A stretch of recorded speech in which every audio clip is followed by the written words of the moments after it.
नमस्कार, N V news देख रहे हैं आप। मैं हूं आपके साथ सुनील सिंह पौर। उस बुलेटिन की शुरुआत बड़ी खबर से। उत्तराखंड की मत्स्य विकास राज्य मंत्री रेखा आर्य ने कहा है कि मत्स्य पालकों की आय बढ़ाने पर विशेष ध्यान दिया जाएगा।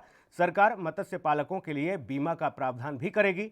उन्होंने ये बातें विधानसभा के सभा कक्ष में राज्य मत्स्य पालक विकास अभिकरण की जो प्रबंधक समिति की बैठक थी, इस बैठक में ये बातें कही। उन्होंने कहा कि प्राकृतिक आपदा के कारण मत्स्य पालन ढांचे को हुई क्षति की भरपाई के लिए मत्स्य पालकों को बीमा से जोड़ा जाएगा और इसमें मत्स्य पालक विभाग के साथ ही मत्स्य अभिकरण की अहम भूमिका होगी। बीमा कवर के अंतर्गत ट्राउट समेत सभी मत्स्य प्रजातियों को जोड़ा जाएगा।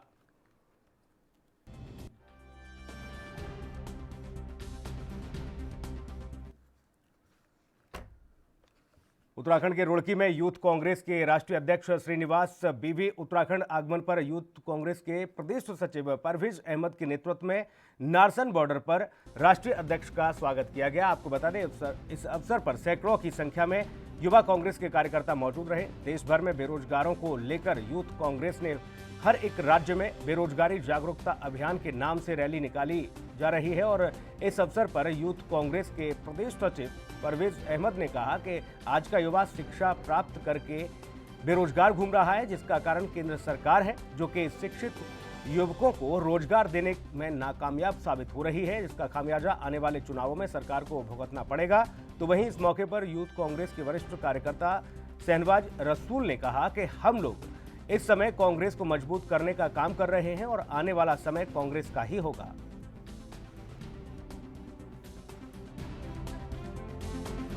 इन्होंने यहाँ उत्तराखंड से शुरुआत की है श्रीनिवासन जी ने कि युवाओं को रोजगार चाहिए। रोजगार देने की शुरुआत, मांगने की शुरुआत सरकार से की है उन्होंने। अब भाषण बहुत हो गया। ये जो गवर्नमेंट है केंद्र में और राज्य में, ये केवल भाषणबाजी ही कर रही है। अब वक्त आ गया कि जीडीपी देखो कहाँ पहुँच गई है। अब युवाओं को कारोबार रोजगार देने का वक्त आ गया है। अब युवा अपना हक मांगने के लिए जागरूक हो चुका है। आज युवाओं ने दिखा दिया है कि या तो सरकार इन्हें रोजगार देगी, वरना ये 2022 में और 24 में गद्दी से नीचे। यहाँ तो यूथ कांग्रेस के राष्ट्रीय अध्यक्ष श्रीनिवास बीवी उत्तराखंड दौरे पर हैं, जहां पर रोजगार दो अभियान की शुरुआत करने के लिए दिल्ली से देहरादून जाते वक्त हरिद्वार में जगह जगह उनका स्वागत हुआ।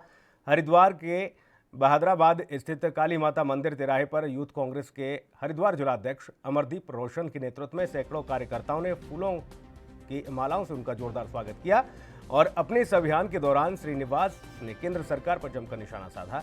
वहीं इस दौरान हरिद्वार यूथ कांग्रेस के नेता सोशल डिस्टेंसिंग की धज्जियां उड़ाते भी नजर आए।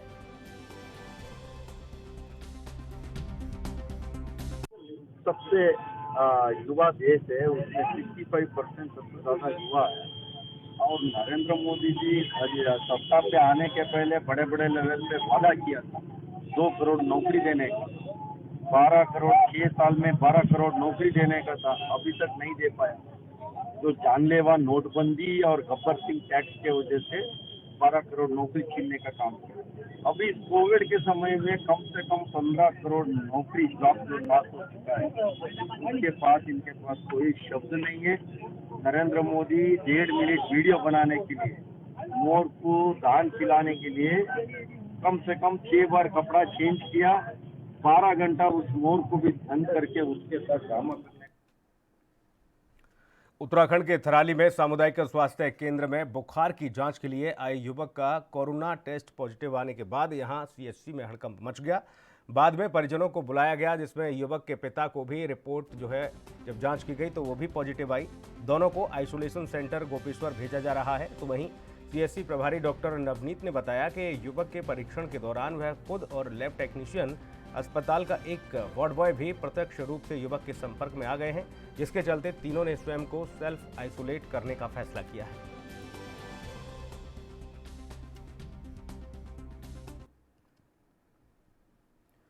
उत्तराखंड में टिहरी जिले के राजकीय उच्चतर माध्यमिक विद्यालय बादशाही थौल विकासखंड चंबा के सहायक अध्यापक गणित के पद पर कार्यरत मनोज किशोर बहुगुणा को शिक्षक दिवस के मौके पर टीचर ऑफ द ईयर 2020 पुरस्कार से सम्मानित किया गया। यह पुरस्कार मानव संसाधन विकास मंत्रालय, भारत सरकार समेत कई संस्थाओं ने ऑनलाइन दिया।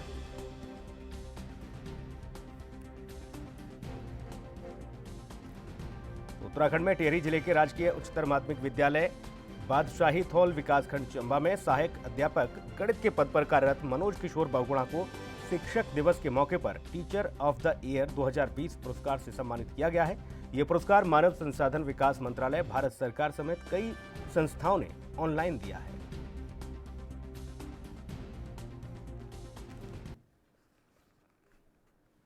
उत्तराखंड जनरल ओबीसी एसोसिएशन के प्रांतीय अध्यक्ष दीपक जोशी के विरुद्ध सरकार की ओर से की जा रही जांच और उन पर लगाए गए आरोपों का मामला अब तूल पकड़ता जा रहा है। थराली में जनरल ओबीसी कर्मचारियों ने उन पर लगाए गए आरोपों और जांच को वापस लेने की मांग करते हुए उप जिलाधिकारी थराली के माध्यम से मुख्यमंत्री को ज्ञापन भेजा है।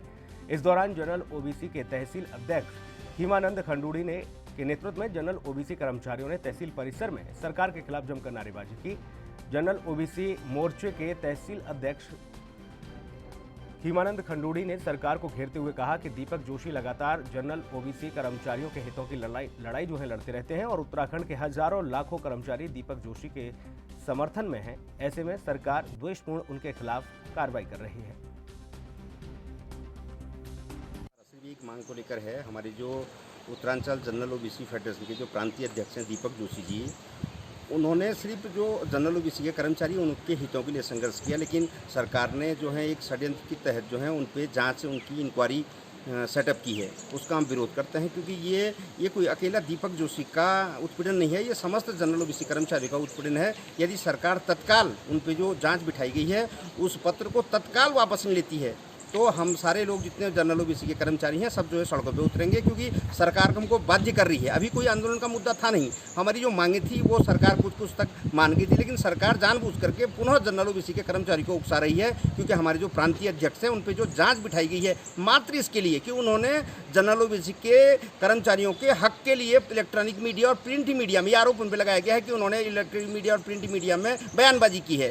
अपने जो हमारे जनरल एंड ओबीसी के अध्यक्ष हैं मिस्टर दीपक जोशी, उन पे जो लगाए गए एलिगेशन है उनको वापस लेने के लिए हमने ये विरोध प्रदर्शन किया है, क्योंकि उन्होंने कोई अपने व्यक्तिगत उनकी कोई मांग नहीं थी। ये उत्तराखंड में लाखों कर्मचारी जनरल और ओबीसी के हैं, उन्होंने उनके प्रमोशन के लिए जो लड़ाई लड़ी थी उसके लिए हमने आंदोलन किया था और उन पे जो झूठे आरोप लगाए गए हैं उनको वापस लेने के लिए हमारा ये आंदोलन है। यदि तत्काल प्रभाव से ये आंदोलन उन पर लगाए गए आरोप वापस ना लिए गए तो हम आगे भी बढ़ चढ़कर आंदोलन करेंगे और अपने मांगों को मनवाने के लिए सरकार को। कोरोना काल में दुनिया कितनी बदल गई है, इसका नज़ारा ऊधम सिंह नगर में देखने को मिला। कोरोना काल में किसी के कारोबार पर गाज गिरी तो किसी की नौकरी चली गई। जिले में ऐसा ही एक माजरा सामने आया जहां पर एक इंजीनियर पर गाज गिरी। कहते हैं कि प्रतिभा किसी के मोहताज नहीं होती। दरअसल लॉकडाउन के दौरान सिडकुल के एक कारखाने में इंजीनियर के पद पर कार्यरत युवक को अपनी नौकरी से हाथ धोना पड़ा था, लेकिन उसने हिम्मत नहीं हारी और कृषि विज्ञान केंद्र काशीपुर के वैज्ञानिकों की मदद से उसने मछली पालन करके स्वरोजगार शुरू कर दिया। अब वही युवक ग्रामीणों जो बेरोजगार हैं उनको रोजगार के लिए प्रेरित करता हुआ नजर आ रहा है। ऐसे में ये पूरे इलाके में एक प्रेरणादायी युवक बन चुका है। मैं इंजीनियर के रूप में कार्य करता था। जब लॉकडाउन लगा तो उसके पश्चात मुझे अपनी नौकरी छोड़ के वापस घर आना पड़ा। यहाँ पे मेरे पास कोई कार्य नहीं था, जिसके कारण मैं यहाँ पे अपने पिताजी के साथ कृषि कार्यों में सहयोग करने लगा। उसके पश्चात मैं यहाँ कृषि विज्ञान केंद्र काशीपुर के वैज्ञानिकों डॉक्टर जितेंद्र क्वात्रा व अजय प्रभाकर जी के संपर्क में आया। उन्होंने मुझे यहाँ पे मत्स्य पालन, डेयरी और अन्य कृषि कार्यों के बारे में बताया, जिससे कि मैं यहाँ पे स्वरोजगार के द्वारा अपनी आय बढ़ा सकता था। उनके कहे अनुसार मैंने यहाँ पे मत्स्य पालन शुरू किया और वैज्ञानिक तरीके से मछली पालन स्टार्ट किया। अब जो है अभी मछलियाँ उसकी करीब लगभग जो है आधे फुट के आसपास हुई हैं और उम्मीद ये है कि ये नवंबर दिसंबर तक जो है उसकी अच्छी बढ़ोतरी हो जाएगी। लेकिन जो मछलियों की बढ़ाहट थी, मछलियों की जो ग्रोथ हो रही थी, जो मछली का मूवमेंट था तालाब के अंदर, उससे वो काफ़ी प्रसन्न था और उसका कहना यह था कि अगर मुझे नौकरी मिलेगी तो मिले, लेकिन मैं जो है इसी काम को आगे बढ़ाऊंगा। फिलहाल उसने अभी अपने 1 एकड़ क्षेत्र में जो है तालाब बना रखा था। अब उसकी प्लानिंग यह है कि अगर ये सफल रहा तो मैं आगे 2 या 3 एकड़ 4 एकड़ में इसको जो है आगे बढ़ाऊंगा। उत्तराखंड में स्टीफन कोर्ट और बाईपास रोड स्थित आईडीएच बिल्डिंग से प्रशासन की ओर से सरकारी भवनों से बलपूर्वक हटाए गए परिवारों को लेकर मसूरी मजदूर संघ ने विरोध जताया है। साथ ही मजदूर संघ ने शहर के भगत सिंह चौक के नगर पालिका सभागार तक प्रदर्शन रैली निकाली और प्रदेश सरकार साथ ही विधायक और पालिका प्रशासन के खिलाफ जोरदार नारेबाजी की।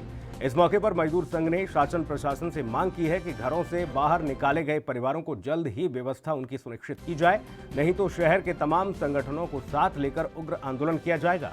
वहीं नगर पालिका अधिशासी अधिकारी एमएल शाह ने कहा कि केवल योजना के अंतर्गत आने वाले पात्र लोगों को ही घर आवंटित करने पर विचार किया जाएगा।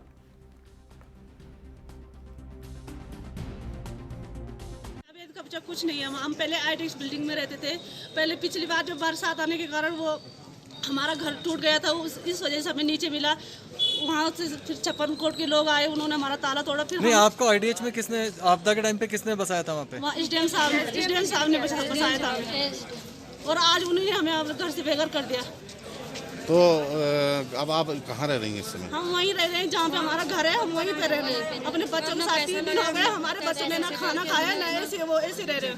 ऊपर वाली बिल्डिंग वालों ने उन्होंने हमारे बच्चों को लेके गए, वहाँ उनको खाना खिलाया और हम वहीं पे रात भी वहीं पे, दिन रात भर वहीं पे अपने बच्चों के साथ। हमारे बच्चे बोल रहे हैं कि मम्मी कब दरवाजा खोले, कब हम अंदर जाएंगे अपने।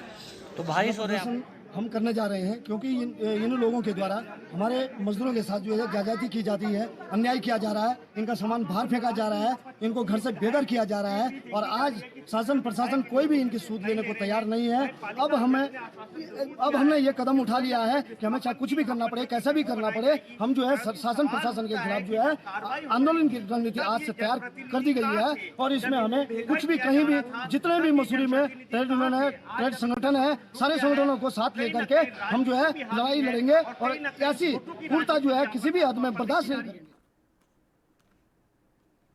उत्तराखंड के ऋषिकेश में नगर निगम की महापौर अनीता ममगाई ने पत्रकार वार्ता के दौरान दावा किया है कि चुनाव के दौरान घोषणा पत्र में किए गए वादों को लगातार पूरा किया जा रहा है, जिसमें अभी तक नटराज चौक पर स्वर्गीय इंद्रमणि बडोनी की मूर्ति लगाना, अम्बेडकर चौक पर डॉक्टर भीमराव अम्बेडकर की आदमकद मूर्ति और सौंदर्यीकरण का काम किया जा चुका है। इसी के साथ 40 वार्डों में करीब 5000 स्ट्रीट लाइट और हरिद्वार रोड पर 330 डबल आर्म डिवाइडर लाइट लग चुकी हैं।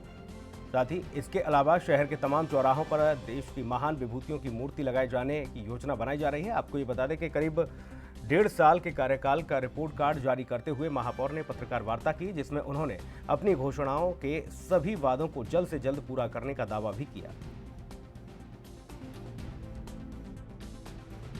पूरे छोटे कामों के साथ में जो हमारे शहर के लिए बड़ी योजनाएं थी, जिनमें कि मुख्य तरह से जो हमारा नटराज चौक पर इंद्रमणि बडोनी जी की, जो कि उत्तराखंड के गांधी हैं, उनकी भव्य प्रतिमा और चौक का सौंदर्यकरण वो काम आज सभी के सामने है। स्ट्रीट लाइट, जिसपे कि हरिद्वार रोड पे इतनी दुर्घटनाएं होती थी कि अंधेरे के कारण वहाँ पे दिखता नहीं था और उन दुर्घटनाओं को रोकने में नगर निगम साबित हुआ है। रुड़की के पोहाना किशनपुर में जानी मानी कंपनी पंचवटी में संदिग्ध परिस्थितियों में एक मजदूर की मौत के बाद आनन फानन में कंपनी प्रबंधन ने मजदूर का शव एम्बुलेंस में रखकर उसके घर भेजने की तैयारी शुरू कर दी। लेकिन मृतक के एक रिश्तेदार जो कि कंपनी में उसके साथ काम करता था, उसने मीडिया को इसकी जानकारी दी। इस पूरे मामले में सीओ चंदन सिंह बिष्ट ने मामले के बारे में जानकारी देते हुए बताया कि पुलिस के संज्ञान में आने के बाद एम्बुलेंस को बॉर्डर से वापस करा दिया गया। सरकारी अस्पताल में शव का पोस्टमार्टम कराया जाएगा, इसके बाद आगे की कार्रवाई की जाएगी। थाना में एक पंचवटी फैक्ट्री है, वहाँ लेबर्स काम करती हैं दवाई वगैरह बनाने का। उसमें एक दीपक नाम का लड़का जो इटावा का रहने वाला है, करीब 20 साल की उसकी उम्र है। सुबह 8 बजे करीब मोबाइल से बात करते हुए रैलिंग पकड़ के उतर रहा था। उसमें अचानक उसका पैर फिसला और रैलिंग पे ही सर टकरा गया उसका, जिससे सर पे चोट आ गई और उसको जब हॉस्पिटल ले गए तो हॉस्पिटल में उसकी डेथ हो गई। तो फैक्ट्री वालों ने उसको मैनेज करते हुए उसके घर के लिए उसको रवाना कर दिया था। लेकिन जब थाने में पुलिस के नॉलेज में ये बात गई तो पुलिस ने वो बॉडी एम्बुलेंस से वापस मंगाई है और अभी मोर्चरी में रखा के पंचनामा की कार्रवाई कर रहे हैं। उत्तराखंड में थराली विकासखंड के दूरस्थ गांव में भालू का आतंक थमने का नाम नहीं ले रहा है। ताजा मामला रतगांव का है, जहां पर पशुओं के साथ जंगल गए एक शख्स पर भालू ने हमला बोल दिया। युवक के शरीर पर भालू ने कई जगह जख्म बना दिए। परिजन इस घायल युवक को सामुदायिक स्वास्थ्य केंद्र थराली लेकर पहुंचे, जहां पर प्राथमिक उपचार के बाद युवक को हायर सेंटर के लिए रेफर किया गया। सामुदायिक स्वास्थ्य केंद्र थराली के चिकित्सा प्रभारी डॉक्टर नवनीत चौधरी ने बताया कि युवक के हाथ और चेहरे पर भालू ने कई गंभीर जख्म बना दिए हैं। घायल व्यक्ति की स्थिति ठीक है, लेकिन चेहरे पर अधिक जख्म होने की वजह से युवक को रेफर किया गया है। तो वहीं वन क्षेत्राधिकारी गोपाल सिंह बिष्ट ने भी अस्पताल पहुंचकर घटना की जानकारी ली। उन्होंने कहा कि युवक को जल्द से जल्द उचित मुआवजा भी दिया जाएगा। गाँव से सूचना मिली कि ब्रज मोहन बच्ची राम नाम व्यक्ति जो है इलाके के आसपास आरक्षित बंकुंडर द्वार कंपार्ट नंबर 20 में भालू द्वारा जो काटा गया, तो इसको तुरंत क्षेत्रीय रोजगार को सूचना दी गई और क्षेत्रीय रोजगार ने उनसे संपर्क करके उसको यहाँ से ऐसे तक लाया गया। ग्रामीण उसका इलाज चल रहा था। इसके बाद आगे की प्रक्रिया में जो है आधार कार्ड को सूचित कर दिया गया। तो मुआवजे की बात करें तो मुआवजा उसकी मेडिकल कैटेगरी के अनुसार निर्धारित है और मेडिकल जैसा उसका भी डॉक्टर साहब देंगे उस हिसाब से उसको मुआवजे का की जाए। लगातार ये है कि तो लोग जंगल में काटने जा रहे हैं, कई बार इनको समझा दिया कि आप जंगल को देखने जाए, फिर भी ये लोग पशु के उसके चक्कर में जो चले जा रहे हैं। इस तरीके से हो रहा है। भालू गाँव के आसपास जंगल में करते हैं। अभी जो एक बियर बाइट का मामला आया है, ये ब्रिज मोहन जी है, ये 40 साल के। तो इनको अभी लाया गया है। इनको जो इनके द्वारा बताया गया है कि 2 दिन पहले इनको भालू के द्वारा काटा गया था। आज ये अस्पताल पहुँचे हैं यहाँ पे हमारे पास। तो इनको जो एक इंजरी है चेहरे पे, वो काफ़ी सीरियस इंजरी है। उसके लिए हम इनको आगे सर्जन के लिए रेफ़र करेंगे। बाकी सब सिंपल इंजरी है जिनका यहीं पे ट्रीटमेंट किया जा रहा है। अभी प्राइमरी ट्रीटमेंट देने के बाद उनको आगे के लिए रेफ़र किया जाएगा। बाकी जान को कोई हानि नहीं। वक्त एक ब्रेक का है, जल्द लौटेंगे।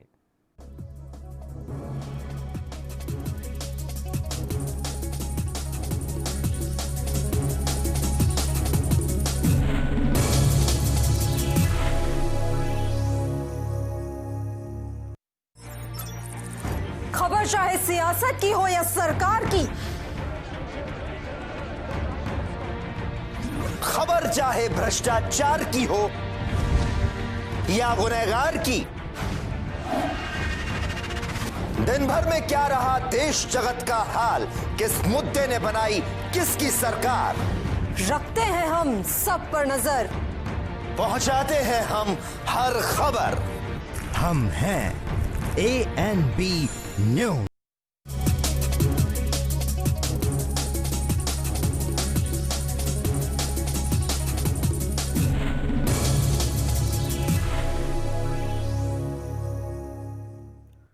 ब्रेक के बाद स्वागत है आपका। बढ़ेंगे खबरों में आगे। टिहरी झील का जलस्तर लगातार बढ़ता जा रहा है। झील के किनारे बसा रौलाकोट गांव खतरे की जद में आ गया है। गांव के तीनों तरफ भूस्खलन हो रहा है। मकानों और जमीनों में दरारें पड़ रही हैं। झील का जलस्तर बहुत ज़्यादा बढ़ने से रौलाकोट गांव में खतरा पैदा हो गया है। झील से रौलाकोट गांव के 3 और भूस्खलन होने लगे हैं। आपको बता दें कि लगातार भूस्खलन होने के चलते ग्रामीणों में दहशत का माहौल है। ग्रामीणों के मकानों में दरारें पड़ने लगी हैं। गांव के लोग दहशत में जीने को मजबूर हैं। रौलाकोट गांव में 150 के करीब परिवार रहते हैं। इन लोगों का कहना है कि दहशत के मारे वो रात में सो भी नहीं पाते। ग्रामीणों ने कहा कि वह विस्थापन की मांग को लेकर कई सालों से अधिकारियों के चक्कर लगाते लगाते थक चुके हैं, लेकिन कहीं पर कोई सुनवाई नहीं होती। ग्रामीणों का कहना है कि सुप्रीम कोर्ट ने रौलाकोट गांव के विस्थापन के निर्देश दिए थे, लेकिन TSDC और पुनर्वास विभाग ने अब तक इन लोगों को विस्थापित नहीं किया है। ऐसे में ये लोग अब खतरे के साए में जीने को मजबूर हैं। समस्या तो हमारे यहाँ पे जो है कई सालों से समस्या चल रही। यहाँ पे हमारे यहाँ जो पुनर्वास की समस्या है, कई दफ़ा हमने धरना प्रदर्शन कर दिया, कोई प्रशासन न हमारी सुन रहा है। हम कोर्ट में भी चले गया, कोर्ट भी नहीं सुन रहा है। जब कोर्ट ही नहीं सुन रहा है, TSDC जब कोर्ट की नहीं सुन रही है तो कोर्ट की क्या वैल्यू रह गई। ठीक है, और हम कई सालों से जूझ रहे हैं, कई सालों से परेशान हो गए। यहाँ मकान हमारे यहाँ फट रहे हैं, मकानों पे दरार आ रही है। कोई भी अधिकारी यहाँ पे आ रहा है, जिलाधिकारी आ रहा है यहाँ पे टिहरी में, वो हमेशा आश्वासन दिया जा रहा है, सब हमें बीगो बनाया जा रहा है। अब जो हमारा जो अंतिम जो हमारा कदम होगा, हमारा अंतिम कदम हमारा ये होगा कि जल समाधि की तैयारी होगी। हमारे गांव की ये समस्याएं हैं कि 2005 में यहाँ झील बन चुकी थी टिहरी में डैम के कारण, और तब से जो है लोग आज तक जो है विस्थापित लोग जो है परेशान हैं। ज़मीन भी सारी टूट चुकी धंस चुकी है, मकानें भी जो है खतरे में हैं, आवागमन भी आने जाने के साधन भी सारे ख़त्म हो गए हैं और सारी जनता जो है बहुत परेशान है। और कोर्ट ने भी आदेश कर रखा है, फिर भी सरकार जो है इस गाँव को विस्थापित नहीं कर रही है। ये क्या कारण है? अगर नहीं मानेंगे आपकी मांग तो क्या करेंगे फिर आप? नहीं मानेंगे तो हम आंदोलन करेंगे और भूख हड़ताल करेंगे, जल समाधि ले सकते हैं। देखिए, जो कि हर साल का ही ये ट्रेंड रहता है कि इस वक्त मानसून के बाद टिहरी झील में जल स्तर बढ़ता है और अपने अधिकतम स्तर तक वो चला जाता है। इस पर लगातार हम लोग डेली आपदा प्रबंधन जो हमारा कंट्रोल रूम है उससे हम लोग जल स्तर के बारे में सूचना लेते हैं और उसी के अनुसार हम लोग संबंधित अधिकारियों, संबंधित विभागों को निर्देशित करते हैं। इसके अतिरिक्त हम लोग ऐसे गाँव में जो कि जल स्तर बढ़ने से प्रभावित हो सकते हैं उनमें चिन्हीकरण की भी कार्यवाही करते हैं और उसके पश्चात उन सभी परिवारों को अलर्ट पे रखते हैं यदि जल स्तर बढ़ने की ऐसी कोई घटना होती है तो सभी विभाग इसमें नज़र रखे हुए हैं और आपदा प्रबंधन प्राधिकरण की तरफ से हम लगातार इसकी मॉनिटरिंग कर रहे हैं।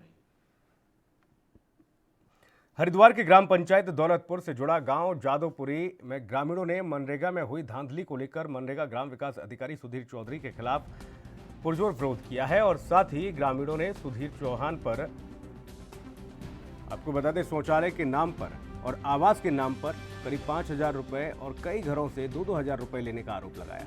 तो वहीं महिलाओं ने बताया कि ग्राम विकास अधिकारी सुधीर चौहान का महिलाओं के प्रति बात करने का रवैया भी ठीक नहीं है। इसी मामले में ग्रामीणों ने लिखित शिकायत पत्र बीडीओ रुड़की और जिलाधिकारी हरिद्वार सी रविशंकर को भेजा है। साथ ही भ्रष्ट अधिकारी के खिलाफ जांच कर कार्रवाई की मांग भी की गई है। ना तो हमारा मकान है जी, चल कर देख सकता, कोई भी किसी टाइम भी आ सकते। और ना हमें जॉब कार्ड का कुछ मिला, ना हमें जो गरीब योजना की कुछ मिलती, कुछ नहीं मिल रहा हमें, सिवाय एक राशन से। राशन भी पैसों से मिलता, 1-2 बार अब मिला फ्री। प्रधान के पास आप गए थे मकान के लिए? जी हाँ। क्या बोला प्रधान ने? प्रधान जी तनु बका दें, आगो नाम भेज रखे, बस नु बोली मका हमें बता तो दो, तसल्ली तो दो हमारे दिल को, किस किस के नाम भेज रखे, किसके नहीं। ऐसा मैं नहीं बताने का। छत घर में हमारे होगा 3-4 दिन होगा अभी गिरी, और वो तो गिरी जा, जिस टाइम देखो उस टाइम गिर जा, सारा टूटा पड़ा हो। तो घर बिल्कुल कच्चा है? बिल्कुल। सर, ग्राम पंचायत दौलतपुर के जो एक गाँव पड़ रहा है सर जादवपुर, सर अभी आपसे ग्रामीण मिले सर, समझता का सर किस तरह से निस्तारण आपके द्वारा किया गया सर? देखिए, पंचायत राज विभाग से संबंधित इसमें जो इशू हैं वो समाधान के लिए अभी मैंने आपके साथ ही बात कर ली है। जो वहाँ के पंचायत सेक्रेटरी हैं उनसे ये मैंने कहा है कि खास करके जो हैंडपम्प हैं, हर हैंडपम्प प्रत्येक दशा में न सिर्फ 10 दिन में वो ठीक हो जाए, बल्कि उसके साथ हमने वाटर कंजर्वेशन का मुहिम चला रखा है इस समय ज़िले में, क्योंकि जल संरक्षण भारत सरकार का प्रमुख उद्देश्य है। तो सोख्ता पिट लगा के वहाँ का पानी बाहर न जाए, बल्कि अंदर ग्राउंड वाटर रिचार्ज हो, ये व्यवस्था करके हमको, मैंने बोला है कि किसी भी दशा में फोटो भेजेंगे।